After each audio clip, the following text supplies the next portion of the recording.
who are still present. And, well, Sebastian Muller is speaking, and I expect a very exciting talk. Okay, thank you very much. So first of all, I'd like to thank the organizers for the invitation and for putting this great workshop together. And I'd like to talk about the relation between semiclassics and random matrix theory for many particle systems. So this is joint work with Rémi Dubertrand, who used to be a postdoc in Bristol and is now in Liège. So, so as we all know, according to the Bohigas-Giannoni-Schmidt conjecture, classically chaotic systems, the spectra of classically chaotic systems are supposed to have universal spectral statistics, which only depends on the symmetries of the system and which agrees with predictions from the Wigner-Dyson ensembles of random matrix theory. And by now there's a large literature. Thomas touched upon that in his talk on Tuesday about understanding why this universal spectral statistics occurs using semi-classical methods. And this literature was usually formulated from the point of view of single particle systems. So the aim of our research is to understand how much of that carries over to a many particle setting. And we are characterizing spectral statistics through the two-point correlation function of the level density, so involving a product of two level densities with two close-by energies and an energy difference epsilon, and then an average over the center energy. And for notation reasons, I should say that in this talk, I usually assume that the energies are measured in units of the mean level spacing, so that some factors that I would have otherwise don't show up. And of course, in random matrix theory, one would here have inside the average, also the random matrix average. But if we compare spectral statistics of an individual system to random matrix theory to see whether it's universal or not, then on the level of the individual system, we only have the energy average and a little bit over the center energy and a little bit smoothing over epsilon. And then, of course, this is the random matrix prediction for the GOE and the GUE case, in both cases displaying level repulsion, so decay for small epsilon. And then, the aim is to understand, using semi-classical methods, why this holds. And the main ingredient for this semi-classical approach is Godzillas' trace formula. So Godzillas' trace formula writes the level density as some average, local average term, the Ball term, which is related to the volume of the energy shell for the energy we are considering. And then we have fluctuations around that average, which are related to classical periodic orbits of the system. And the orbits contribute with a kind of amplitude that depends on how unstable they are. So because we have a chaotic system, they are all unstable, but to a different degree. And then there's a phase factor, which involves the reduced classical action, so the integral PdQ of these orbits. So this is an approximation valid in the semi-classical limits, so formally h bar to 0. And I'm showing here as an example a few periodic orbits now for a single particle system, the cardioid billiard, where particles move on a straight line and are reflected at the boundary. And of course, there are lots and lots of these orbits, so infinitely many. And I've drawn here just the simplest ones, and they all contribute to this formula. And then if we want to understand spectral statistics, we plug this level density into the formula for the two-point correlation function. So because this is a single sum over periodic orbits, the two-point correlation function essentially becomes a double sum over periodic orbits, and the actions divided by h bar go in, and the important term is the one where we actually have the difference between the two classical actions. And just to explain a little bit, so here the average level density I'm usually setting equal to 1. So when we come here, this actually has turned into the 1. And something that I called here an amplitude I complex conjugated, that's because I was hiding in it actually another phase factor, so it's not quite really an amplitude. And then from linear combinations, one can see that also in principal terms would arise where there's a sum of the two classical actions, but these terms also don't contribute in the semi-classical limit. So the important thing is this double sum with contributions only involving the difference between the two classical actions. And the nice thing about this is that this now allows to study interference effects. So we can have pairs of orbits with very similar actions, and then this difference is of the order 0, and we have constructive interference. And basically the idea in the semi-classical approach to spectrostatistics is to study such interference effects and then recover the random matrix results from them. So that's the basic idea, but what we want to do is to actually do this for many particle systems. So for many particle systems, there are actually two different ways in which one could set up a semi-classical limit. The one that I'm not going to use is the one based on first quantization. So we just take the wave functions and write them as functions of all the positions of the particle in the system. And then the classical dynamics related to that is just the classical dynamics of the positions of our particles. But I'm actually going to use a different approach based on second quantization. And this is because we are interested in indistinguishable particles, in particular bosons. And then second quantization is a good thing to use. And we are actually going to do this for systems with discrete sites. So not in the continuum limit, but discrete sites, and bosons can be on each of these sites, and there can be, arbitrarily many at each site. And then in the second quantized approach, the fundamental operators are, of course, no longer positions and momenta, but creation and annihilation operators that create bosons at a given site or annihilate them. And the states they act on can be, on one, the simplest kinds of states would just be characterized by fixing the number of particles at each site, but we can also have linear combinations between such states. So we are in Fock space, not single particle Hilbert space. And then on that space, our fundamental operators are creation operators and annihilation operators. And with the help of the creation and annihilation operators, one can also write the particle number operator that, applied to any such state, gives the number of particles in it. And then our favorite toy model to study, even though the results hold more generally, is the Bose-Hubbard model.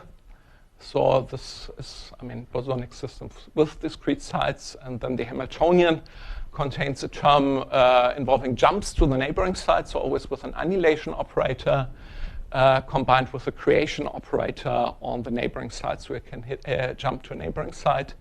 And an interaction term, and we have repulsive interactions between bosons that are on the same site.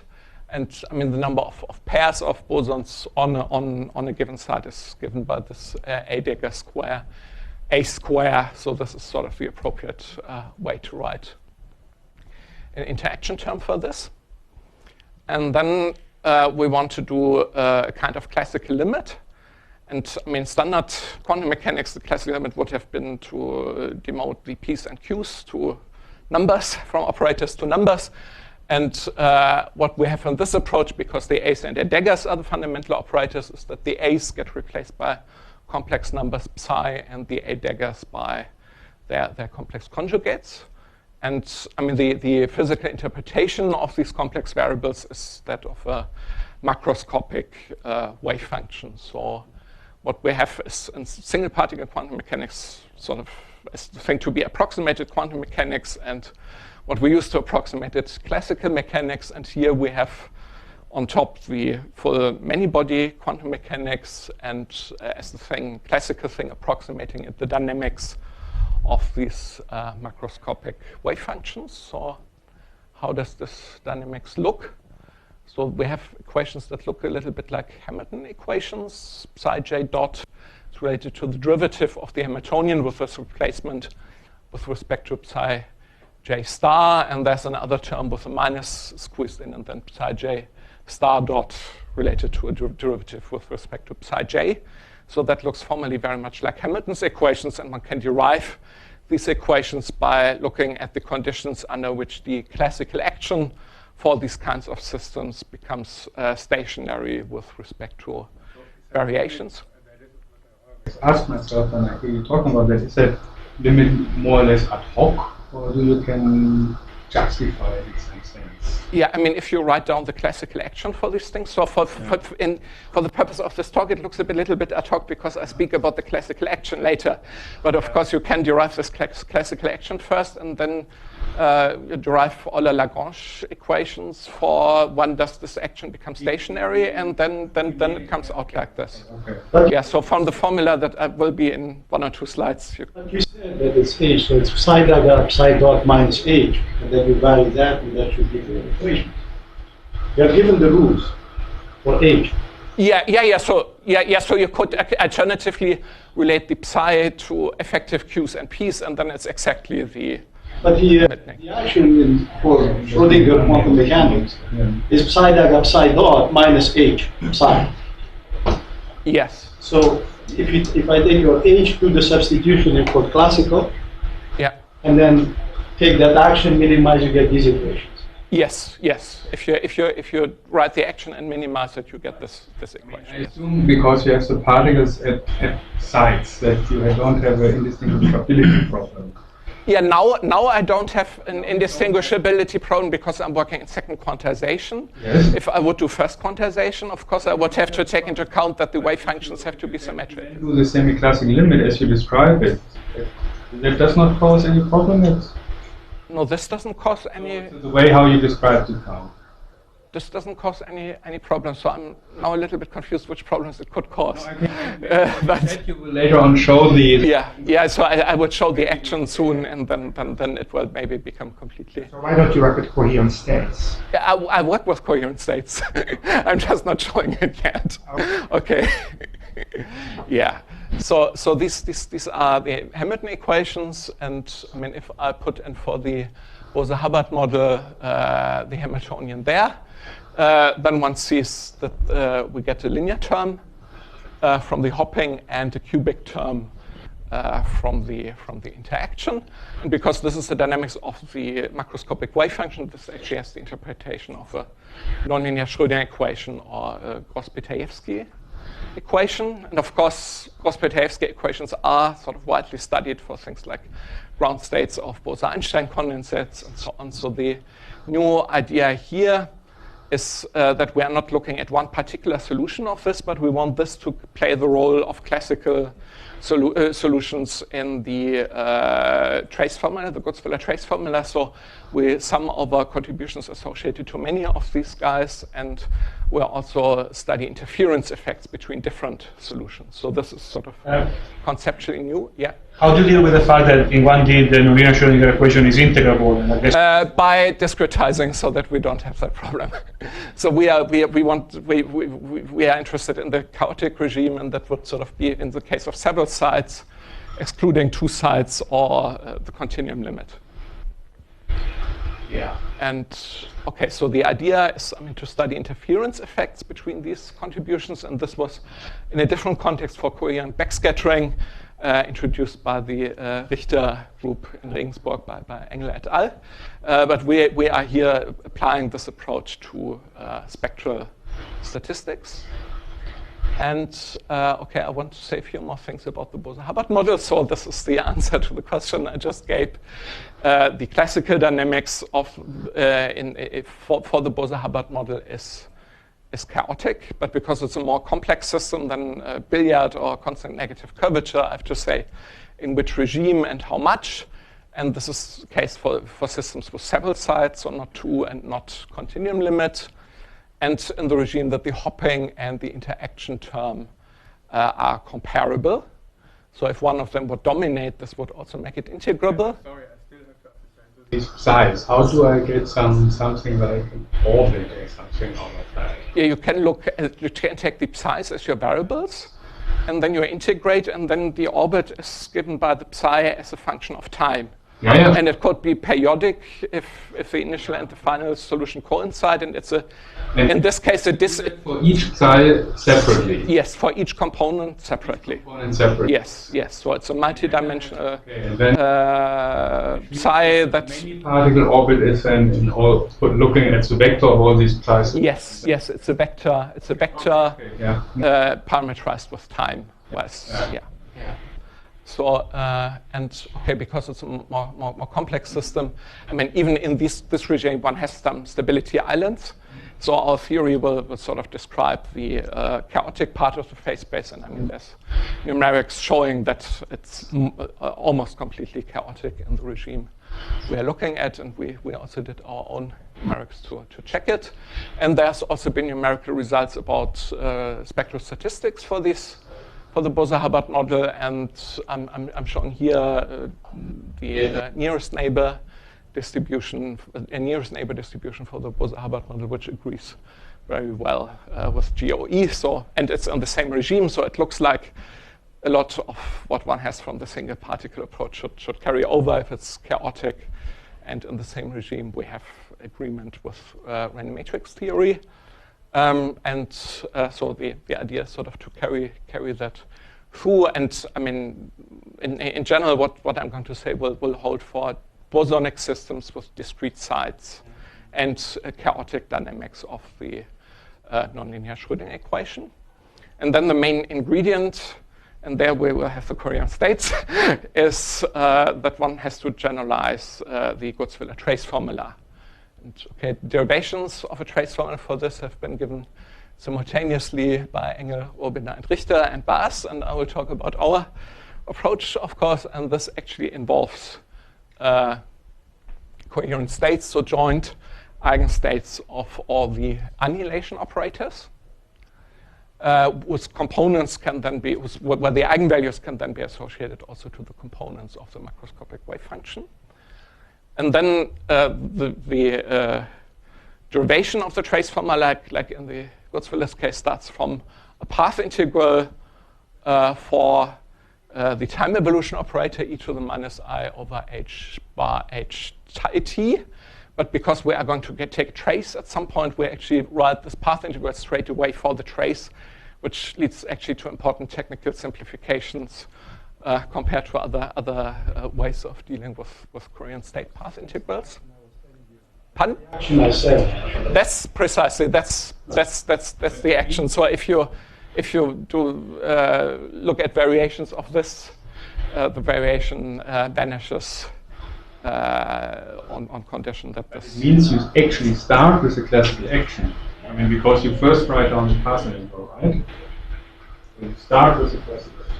I mean, one can derive the path integral from the quantum mechanical action with the A's and A daggers. Do you write it down, or do you derive it from the propagator?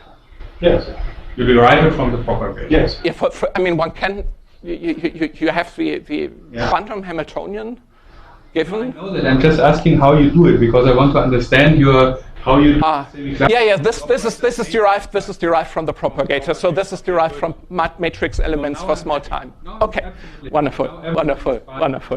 Yes. So one does it first for small time and then squeezes it together like.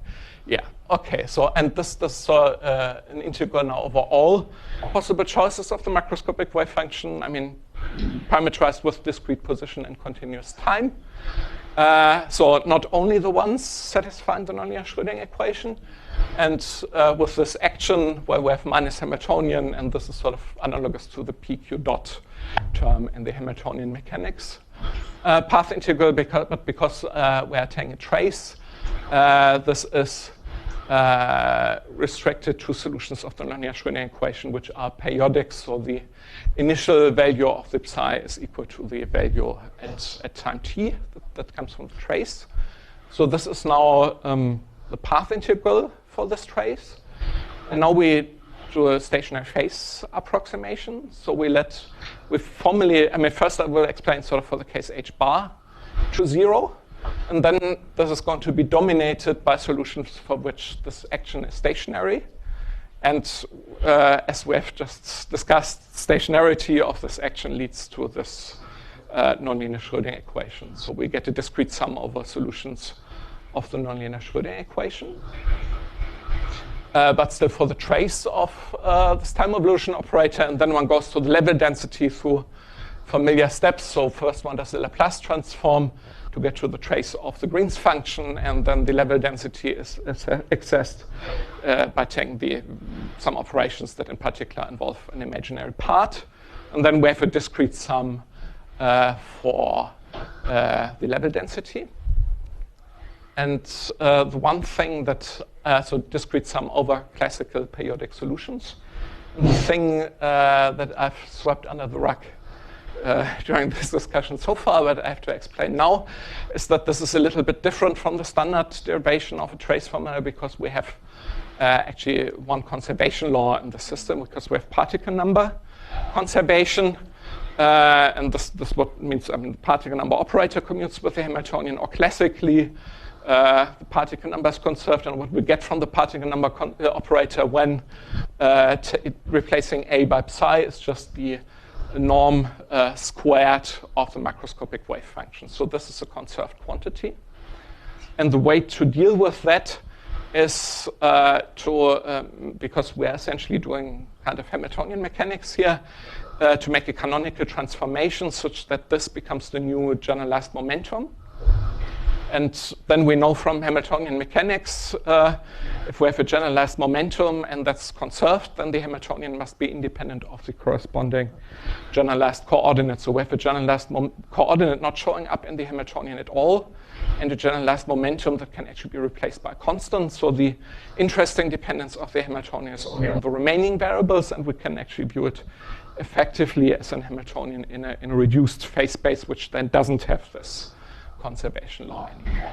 So that's how this can be dealt with. And then we get as a result a trace formula that looks exactly like the Godzilla one, apart from sort of interpretation issues that I actually talk about after explaining the formula. So we have a sum over periodic orbits, which are now periodic solutions of the nonlinear Schrödinger equation.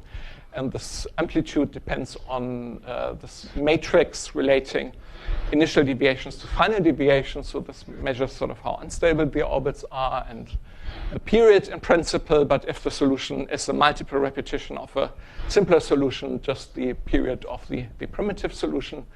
And we have the Maslov index, which is analogous to the Maslov index in the standard case. So sort of describes how caustics develop around a trajectory. And I don't want to talk too much about the Maslov index. So this is the formula. And now the important thing is that because the derivation was actually done in this reduced phase space where we got rid of variables due to particle number conservation, this is actually not for the full level density, but for the part of the level density corresponding to a given particle number. And then, okay, the periodic orbits here are periodic solutions of the nonlinear Schrödinger equation. But they are, because we are working in this reduced phase space, actually only required to be periodic in the reduced phase space, not in the full phase space.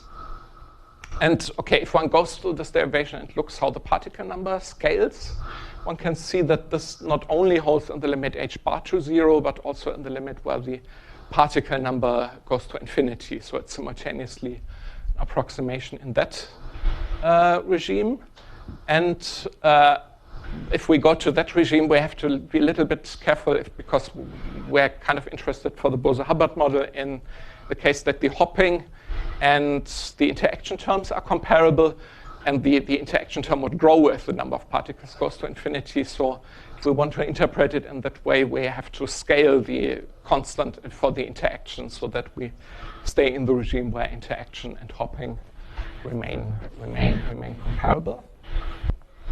Okay, so this is our formula, and okay, it's basically the standard Godzilla formula. And okay, one more interpretation issue is concerns operator ordering. So we replace these A's by psi's, but of course, an A dagger A would be an A dagger -1. So if we replace the A's by psi's, it's actually not so clear whether the Hamiltonian we get is unique. And one has to be careful with that, and I will discuss the two most common types of ordering and then what happens in this case. So the one that is actually most common, particularly in condensed matter, is normal ordering where all the A daggers are in front of all the A's. In this case, So you don't care about 1h bar. yeah. So you could almost say that. The slightly dangerous thing is that so you have the action divided by h bar. So anything subleading in the action you don't want to neglect, but because it's divided by h bar, the first subleading term is still something that potentially has to be checked, and anything beyond the first subleading term is ignorable. But you really want to interpret Yeah. it as a semi-classic limit. yes, yes, Some replacement. yes.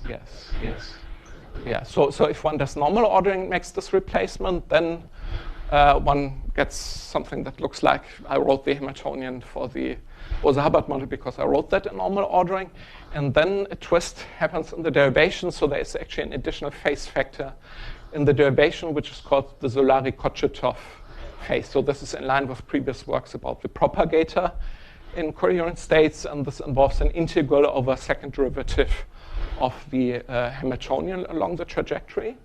And okay, when writing this down, I kind of absorbed it in the Maslov phase, even though it's not integer. But this absorbing was not just to hide it, but there are certain reasons why in the treatment of spectrostatistics, the Maslov index doesn't screw up the argument, and one can check that these reasons precisely carry over for the Solari-Kochetkov phase as well. H bar, would it be proportional to h bar or h bar squared?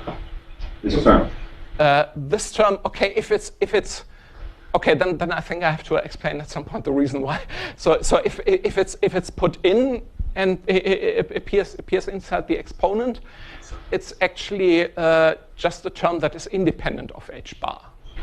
So this is actually the thing that is potentially dangerous. But then in the spectrostatistics, we will just be interested in differences of this between two trajectories, and differences of this between two similar trajectories will be of the order of h bar, and therefore negligible. H bar after you canceled the 1 over h bar, right? Yeah. So the h bars are yeah.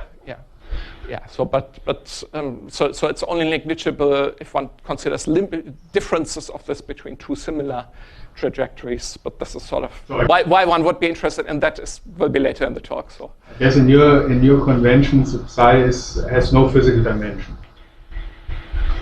no, in the psi we still have h bars. No, it has no physical dimension. So it's not measured in meters or in. It has no. It's a phase. It has no physical dimension. No, because the particle number. Yes. I mean, when translating into effective P's and Q's, something would come in, but we are not talking about that. Okay, so this is what happens for normal ordering, and then the other common way of ordering is while ordering, which is sometimes preferable for semiclassics. So this treats all ways of ordering operators symmetrically. If one does that, then one actually gets an extra term in the Hamiltonian, but then no Solari-Kochetkov phase. So there is no contradiction. In one case, the Hamiltonian is a little bit modified. In one case, this phase appears, and both variants of the formula are equivalent. Okay, so that's the trace formula. Yeah. In the derivation of this formula, how did you use the assumption of chaoticity? Because the solutions of the nonlinear Schrödinger equation are, I mean, if we are in this subspace, the solutions are isolated. So if one would have remaining integrability, then there would be manifolds of solutions that can be deformed into each other. So the isolated. And the coupling U to 0, then how singularity appears from this formula?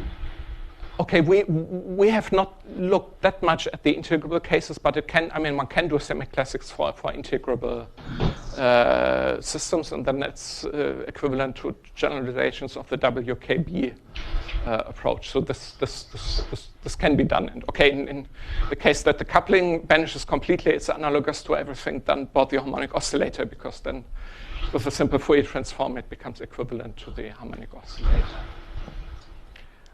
Okay, so this is the trace formula, and now we want to do spectrostatistics with it. And this can now be done mostly in analogy to the single particle case. So we are plugging the trace formula into this product of level densities.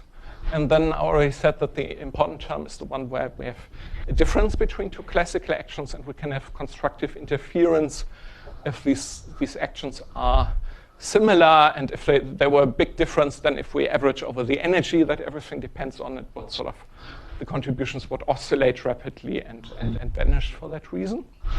So we have to find reasons for orbits or solutions of the nonlinear Schrödinger equation to have similar actions, and actually predictions about that have been made before all these contributions had been found. But the simplest way of having similar actions is just actually to take the same orbit or the same nonlinear Schrödinger equation solution twice. So then we would have, okay, in principle, a zero action difference, or because we take these at two slightly different energies, a very, very small difference. And if we have a time reversal invariant system, so the Bose-Hubbard model with real coefficients is also time reversal invariant, then we also have usually time reversed pairs of solutions or orbits. And then there are more complicated pairs of orbits related to encounters. So encounters are regions where an orbit or solution comes close to itself up to a time reversal. And I mean, I'm showing here, so these are all sketches just for the single particle case. Otherwise, would have to need too many dimensions to draw it. So here, this is sort of the first kind of pair of orbits with encounters, Sieber-Richter pair. So there one orbit has a crossing with a small angle, and then there's a partner orbit which narrowly avoids the crossing. And further away from it, the two orbits on one side go in the same direction, and on the other side go in opposite directions. But what do you have to change now from your previous line of reasoning? I mean, at this point? At the moment, nothing. At the moment, nothing. There will be something for the oscillatory contributions where one, a well-defined thing has to be checked, but it can be checked and it's fine. Okay. And so this is a short summary. I'm not doing the details of the calculations. Also in the paper, we just refer to past calculations. And this is generalization. I mean, there are many generalizations. I mean, many pairs of orbits based on this mechanism. So here it's maybe difficult to see. Here the two orbits differ in one crossing that one orbit has and the other one avoids. And here three parts of the orbit come close. And okay, I can still glimpse that in this region the red orbit connects the endpoints differently from the black orbit. So I'm sorry, this is probably should have made this bigger. So the idea is that one sums all these kinds of diagrams related to these encounters. So their contributions can be evaluated using classical ergodicity in particular. I mean, existence can be proven using sensitive dependence on initial conditions. And to sum it, one can use combinatorics or some ideas based on sigma models. And then the contribution, so this is analogous to the single particle case.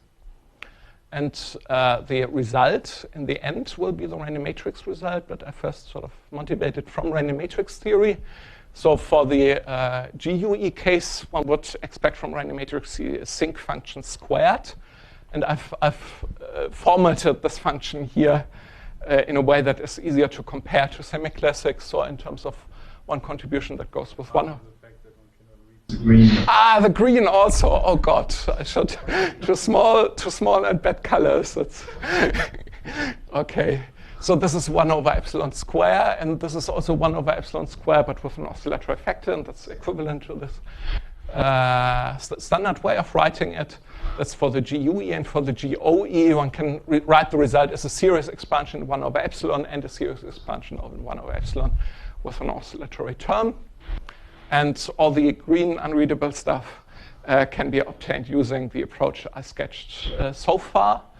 And for the oscillatory terms, one has to think a little bit more, so one has to build in more quantum mechanical information into the semiclassical approximation. So the idea is to go through the spectral determinant. So the advantage of this is which quantum mechanical information could we incorporate? Maybe the fact that the energy levels are real. And energy levels being real is equivalent to the spectral determinant being real for real arguments. So one can derive a result for the spectral determinant first sort of on the level of the Godzilla formula. And then one can incorporate the fact that the energy levels are real, and one gets an improved approximation. So this is the Riemann-Siegel lookalike formula derived by Michael Berry and John Keating. And then one can access from the spectral determinant the level density. So an operation that is very familiar in random matrix theory, so a ratio of 2 spectral determinants. And then one takes the derivative with respect to the energy argument in the denominator, and one equates the energy arguments and takes an imaginary part. And okay, the pi's I didn't write. So this gives then a better approximation than the trace formula. And if one incorporates this and follows through with the same ideas as before, then also these oscillatory terms are obtained. And okay, I had a slide with more details about that, but that was also my token victim if I'm slow with time. So, okay, maybe I just mentioned that if one carries this through, also diagrams where more than 2 orbits contribute, like this one here, where changing connections inside an encounter where no time reversal is present, and that gives 2 orbits, so that's 3 orbits, and things like this contribute in this approach as well. Details of the orbits drop out, because you would think it matters whether they are longer or shorter. That you never can get something universal. Yeah, so the idea is that one doesn't need individual properties of the orbits, but one needs sort of the statistics of the orbits. So this is ergodicity. So ergodicity determines, for example, some rules, how many orbits there are with a given period. That's already sufficient for the diagonal approximation, and it gives probabilities for having encounters with a given width of the encounter. So it's, I mean, statistics of chaotic quantities in general are sort of something for which one can say nice things. And whereas the individual orbits, of course, have complicated if you have many different topologies. Yeah. So it's still lots of topologies to sum over. So that's. But the point is, I mean, you only need their action, the trace formula, and something about the stability. And so the longer they are, the more indistinguishable becomes their contribution for different systems. Yeah, so this is why the spectral statistic ends. So if you look at energy space, it's the correspondence of the shortest periodic orbit. And then you have some system-specific features. Yeah. The long orbits are already ergodic themselves. And how can you classify all possible intersection patterns? So this, I mean, we have two ways of doing that. So one is based on permutations, how these things are connected. So one can almost sort of guess that replacing this with this could be described in terms of permutations. Then one can build a recursion, or one can model. I mean, these diagrams are basically like Feynman diagrams if you consider this as a vertex, and then one has a one-to-one correspondence of these diagrams to diagrams in a perturbative implementation of a zero-dimensional sigma model. And in this way, one can also show that it agrees with random matrix theory. Okay, so this was basically all carrying over from the single particle case on these two slides. What I should say is that, I mean, what one has to check is the derivation of this more general formula for the spectral determinant also carries over.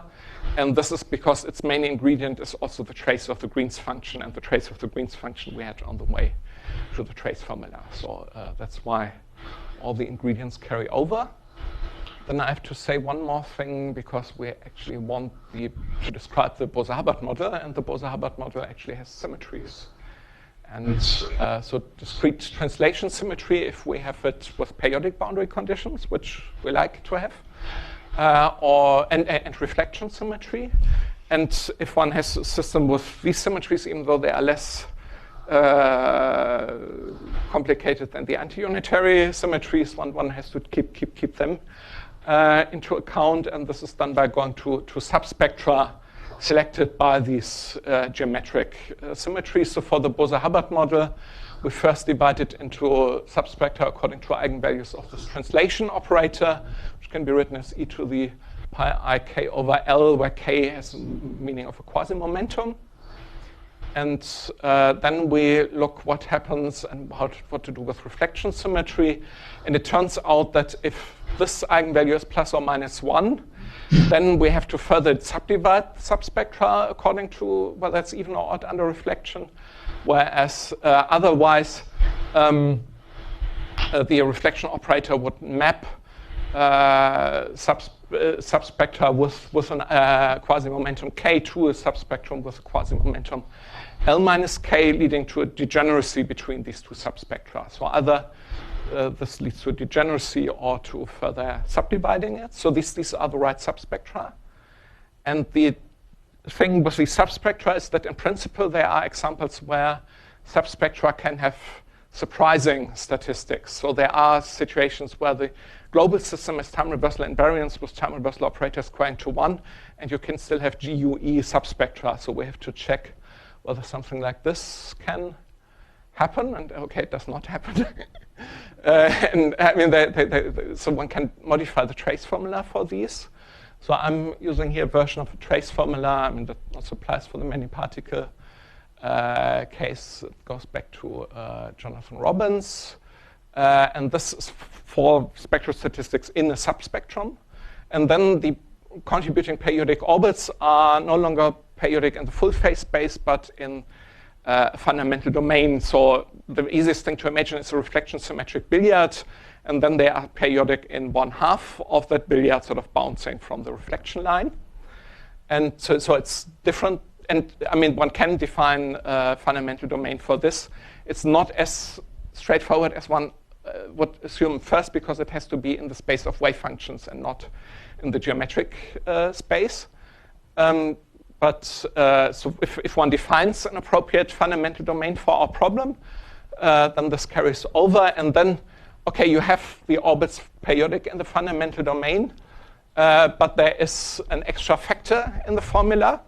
And the way to determine this factor for a given orbit is, okay, if the orbit is periodic in the fundamental domain, in the full system, it doesn't have to be periodic, but the initial and the final point are related by some geometrical symmetry operation. So what one has to do to determine the factor is to determine this geometric symmetry operation. And then one can show that such subspectra are related to representations of the geometric symmetry group through irreducible representations to unitary matrices. And then the factor is determined by, okay, taking this group element relating the initial and final point, taking the matrix, corresponding matrix element in the representation corresponding to our symmetry group, and then taking the trace. And then this comes in here.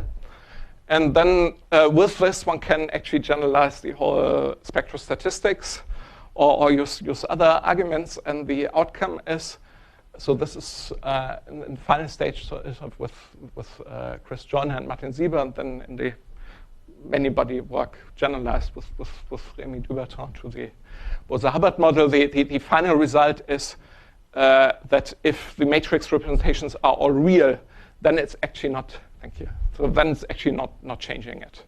So if we here for the Bose-Hubbard model have something with time reversals squaring to 1 and the symmetry group has only real representations, it will always be GOE, and this is actually the case. So one can look what symmetry group this is. This is the dihedral group, and one can look it up in a book, and it has only real representations. So we have GOE in all these subspectra. Okay, so also the symmetry stuff works for the Bose-Hubbard model in other cases. And I think the final remark I just want to make is about conditions, because I jumped over them a little bit. So we use also, conditions analogous to the single particle case. And there are conditions on classical chaos. So on one hand, ergodicity, so uniformly long trajectories, including periodic orbits, in a sense, uniformly fill the available space. And hyperbolicity, sensitive dependence on initial conditions. This actually is needed also to show that these pairs of orbits exist. But there's actually a stronger condition implying these two. And this is the existence of a spectral gap. And this is now actually in a different spectrum. So this is in the spectrum of the Frobenius-Perron operator, which is the operator governing the time evolution of classical phase-space density. So if we have phase-space density at time 0, it turns it into the one at time t. And this operator has one mode with eigenvalue 1, and the corresponding eigenfunction just being uniform distribution on the energy shell. So this is the standard, this is sort of the mode of this operator that is actually related to ergodicity. But there are more modes with eigenvalues of the type e to the minus nu j t, where nu j can in principle be complex. And the condition of a spectral gap is that these further eigenvalues corresponding to eigenvectors that are not the ergodic mode are bounded away from the unit circle. So this means that sort of other contributions can exist, but they decay, and they decay with some minimal rate of decay. So this is a slightly technical condition, but it's really needed in the derivation if one is careful. And I'm the Perron-Frobenius operator. Did people actually work out the spectrum in examples? Yeah, there are people working it out, who worked it out. It's unfortunately sort of the whole interpretation of the the interpretation of the eigenfunctions is a bit strange as classical things, but they still decay, even though it's a conservative system. One gets a little bit. It first sounds a little bit crazy to think about these things, but they are well defined. And in the ergodic theory, people use the condition of a spectral gap, and so at least sort of from a lot has been proved about them. Spoken to. Yeah. So it's really, I thought about it. So. Yeah. And I'm kind of making a big deal of this because this is, one could in principle have a situation where this condition is not satisfied, but still these less restrictive conditions are satisfied. And then one could have agreement with more specialized random matrix ensembles because the general approach carries over, but not the final result. And that could actually be there are random matrix ensembles especially built for many particle systems, the embedded ensembles. Yeah. And if we are in the continuum limit. What do you mean by specialized? So adapted to many particle systems. Means that they have some structures. They have some structures. So we have the condition the Hamiltonian describes a two-body interaction, and this leads to lots of zeros in the Hamiltonian and lots of identical entries. So the major criticism in the beginning of R. Yes. So and in many cases they give the same result as Wigner-Dyson. So, but it could be that if one so I'm not saying it will always be Wigner-Dyson because I made some assumptions and so on. But if the spectral gap is not satisfied, then one could actually maybe get these or also ensembles that are more adapted to spatial structures, so like quasi one-dimensional problems. So for example, for quasi one-dimensional wire, we've actually done semiclassics at some point, and we got not Wigner-Dyson results, but results in agreement with one-dimensional random matrix theory for one-dimensional systems. So I think this is sort of one point to look at I think it's a big deal because you need a separation of scale. Indeed, yeah. So this could be the difference between, this can be the difference sort of to Anderson localization and things like that. And then, okay, I want to remind that we are not taking the continuum limit, so further pairs of orbits that will be relevant in the continuum limit, or once the continuum limit is approached by more and more sites, were found by Gutgen and Ossipov, and they're sort of nicely related to the Sieber-Richter pairs, and they would be needed in this case as well.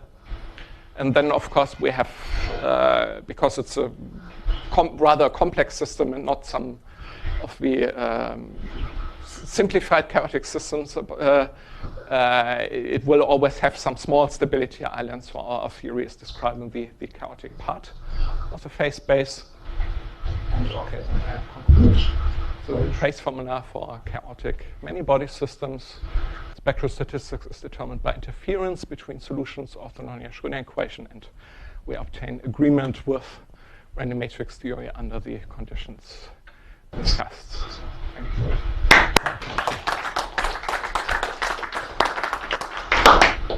I mean, wouldn't it be interesting to do the whole thing in first quantization, where you have the problem? Indeed. Indistinguishability? Indeed. Because you now know the result, so you could see how to handle that.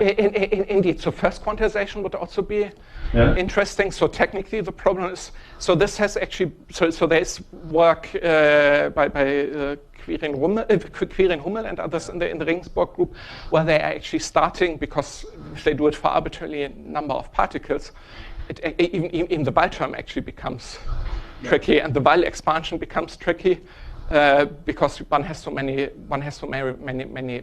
variables. And another thing is that one would have lots of additional symmetries with respect to particle exchange. So it would be the normal, I mean, the theory is similar to what I described, but actually more symmetries generated by the many particle situation. But I think one should deal with these problems and do it also for first quantization. Isn't it so that in the paper you refer to, or maybe some other paper, that they actually do a 1/n limit?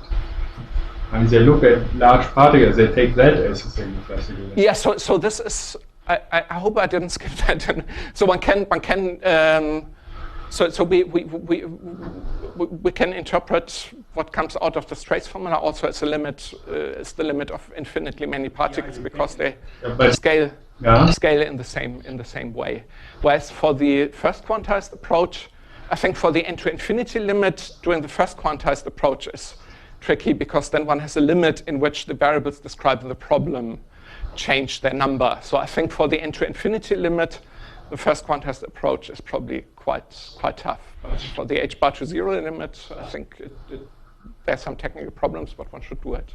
Do they look at a double scaling limit, maybe with h-bar also? Because h-bar should go to 0. This is uniform, doesn't it? Yeah, so I mean, one can, in the case we are considering, there's some sort of an effective Planck's constant, which involves both n and h-bar. So taking these two limits is comparable. And okay, I should say, if for people who know the details of Boris Gutgen's Ossipov's work, there what corresponds to our what I would call the continuum limit is in their case the n to infinity limit. So the interpretation can be a little bit. Yeah. What would happen if you were to relax that condition that the number of particles would be fixed? Okay, that's. Okay, so one thing is that it's probably Hamiltonians not commuting with the particle number operator are not going to be very physical. So what I think, I mean, I've thought, I mean, people have suggested at looking at would be more sort of statistical mechanics type averages with canonical, grand canonical ensembles. I see where I come in. Yeah. I want to ask you whether you tried it. The reason is, of course, you could have put a chemical potential with these bosons, and then going into the ergodic regime, you would think you would be insensitive to that scale, to the scale of the ergodic regime? Well, you're trying to show basically compatibility of this model, right, with random matrix. Yes. Right. Yes. Yes. And you are basically going essentially into the scaling limit, I understand. Scaling limit? Okay, and to infinity limit, so okay, Right. yes, thermodynamic limit in a Right. sense, yes. So why would the chemical potential enter into the counting of your number of trajectories, and therefore Yeah. why would it enter into the density? I mean, this is we haven't done that. It's one of the things we are thinking of, that some more explicitly thermodynamic things one could do, and maybe even limits that depend on the temperature instead of the ones that I mentioned. Yeah, I think this question of h bar to 0 or n to infinity, that is really very tricky, and it's not settled at all. Because, I mean, physically, there are really two different situations. I mean, if you do a 1 over n or n large limit, that is very similar to what one does in statistical mechanics, thermodynamics. Yeah. But if you think of something like an atomic nucleus, you really do not want to take the particle number large. But you want to interpret these nucleons as sort of classical spheres which bounce and react in the equation. Yes, yes. And so there you really want to have h bar to 0 while n is kept fixed. Yeah. So there are really these two ways of looking at it, and both have a Indeed. Yeah. So one has to look. In some situations, in the second quantized approach, the limits are analogous, but what goes into when I said this was also certain scalings of the interaction constants and so on. So and then there are situations where they are equivalent, but there are definitely also situations where they are not. For example, if you are in first quantization, if you do something in first quantization, or if you do scalings that don't allow this, they are definitely yes. For your Hamiltonian that you started with, usually the higher eigenmodes, the classical to quantum correspondence comes from the higher eigenmodes. Yeah, the quantum higher, the higher energy levels are the ones shown from the universal. Is your higher eigenvalues also following some RMT statistics? Did you check it for the Hamiltonian that you started with, for the Bose Hamiltonian? So I'm not sure I get the question. Look at the higher eigenvalues of your Bose Hubbard Hamiltonian. Yes. Does it also show spectral statistics of RMT? Yes.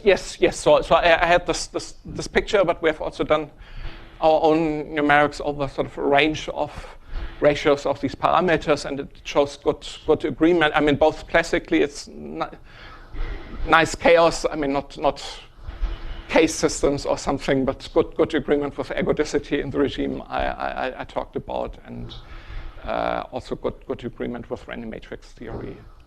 Yeah. So if you compare this procedure with your beautiful work on the single particle case, then okay, I understand that the evaluation of the diagonal element carries over to many particle cases. Why the evaluation of the encounter carries over to this case by swapping pi and qi to psi I and psi bar I? Yeah. So the psi's become the dynamical variables, and okay, one could also write then sort of on formal level the psi as a q and a p that are the real and the imaginary part, and then it's sort of really formally equivalent to the single particle case, and one can have stable and unstable deviations, for example. So what you did in your single particle case, like evaluation using some property of phase space, just carries over to So this carries over, yes. Really? Yes, and I mean one ingredient in carrying over that I didn't say explicitly in the talk is that also the previous treatment carried over to arbitrarily dimensional space. So because of course one consequence of having the Bose-Hubbard model for 7 sides is still you have 7 coordinates. So there was no restriction to 2-dimensional space, for example. Really, only the difference is on the continuum limit, but the rest is the same. Yes. And okay, situations where one might not have a gap or so are maybe more prominent. But carries over. I see. So this is an arbitrary dimension. This is an arbitrary 2 dimension. This is not in 2 dimensions. No, if you had just 2 dimensions, then also the Bose-Hubbard model might not even be chaotic. Wait a minute, what did you say? And if you just had the dimer with two sides, so I'm talking about the dimension of phase space, which is the number of sides in the Bose-Hubbard module. No, I was thinking about the dimensionality of space. I mean, this lattice. Yeah, so one could actually do a lattice, and then it would carry over on condition that the dynamics on the lattice is chaotic, which we have not checked. But of course, lattices, as we have learned, are very, very important. So we haven't checked the classical conditions, but if they hold, the result will also hold. Okay, let us thank. Okay, thank you. Let us thank all speakers in this workshop. And well, since this was now the last talk, I want to thank all that you came. And I hope that you enjoyed also the workshop and certainly come once again to Stony Brook. Enjoyed in particular the feeling here. And well, some of you I will see also next week. And well, I hope you have a nice and safe trip to home. Okay.